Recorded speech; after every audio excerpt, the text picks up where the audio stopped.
Hello to the chicas and the chicas. In today's bite-sized lessons, we are going to take a look at a particular pawn tension and a way to consider the recapture. Do I have to retake? What is the right way kind of story?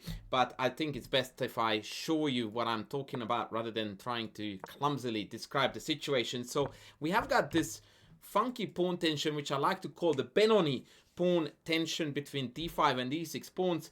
And millions of games continue with e4 take, and that, my friends, is exactly the discussion, the topic of discussion today. Do not automatically take this back, ever. And the reason for that is because in multiple pawn structures, or I should rather say in multiple situations, positions, after capture on d5, you are much better off sitting on your hands for a second or two more and push past and absolutely wreak havoc this way. This move is almost winning already in this particular line of the old Benoni, and the reason for that is because the knight can't go to any of these squares.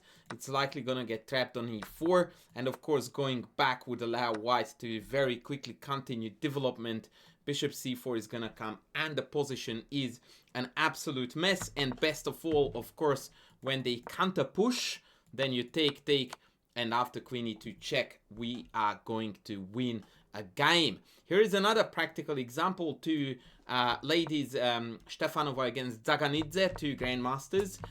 Similar story, reverse Benoni. You already see the outline of the pawn tension. She now steps up with e5. She now develops, and when capture happens, do not recapture instantly. Check, think, analyze, and he too, e4 yielded beautiful results. Although d5 he would have led to insane complications, but that's a bit out of the scope of a human mind most times.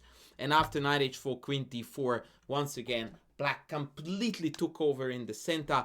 The e4 pawn is a pawn in the center, not so much in white's side, but restricts the position beautifully, and Zaganidze ends up with a sensational queen sack here with rook g5, which allows her to deliver a checkmate that looks like this. It was an absolutely brilliant game, and one that is worthy of a longer video, but here is a reminder that this pawn push was what allowed Zaganidze to carry out this fantastic attack. And last but not least, a fabulous attack by Timur Gareev against Alexeyenko, 27 hundo. Check this out.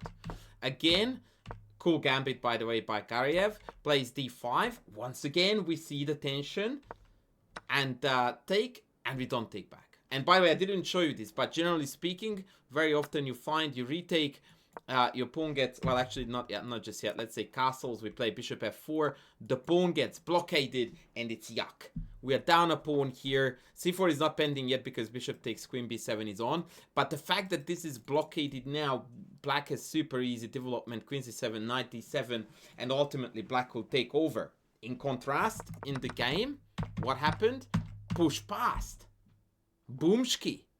Very, very good stuff. c4 not playable because of bishop takes c4. Super cool double pin there. The knight had to go, and hello, knight d5, and again same story, centralized pawn, centralized piece, and from here on out Gareev goes on and absolutely crashes through a beautiful Greek gift. Check, and Alexeyev here had to part with the queen because f6 would have allowed a fabulous checkmate like this.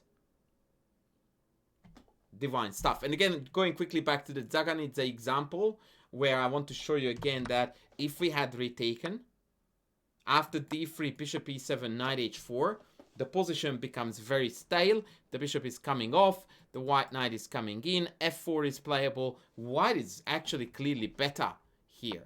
So, and instead we push past knight h4, and after queen d4, we play the game of our life. So the long story short, friends, is that never take recapture in the Benoni pawn tension granted. Always consider the option of pushing past, and you will have a happy life. Thank you very much for watching. Please don't forget to sub, to like, to comment down below, and I will see you in the next one. Bye.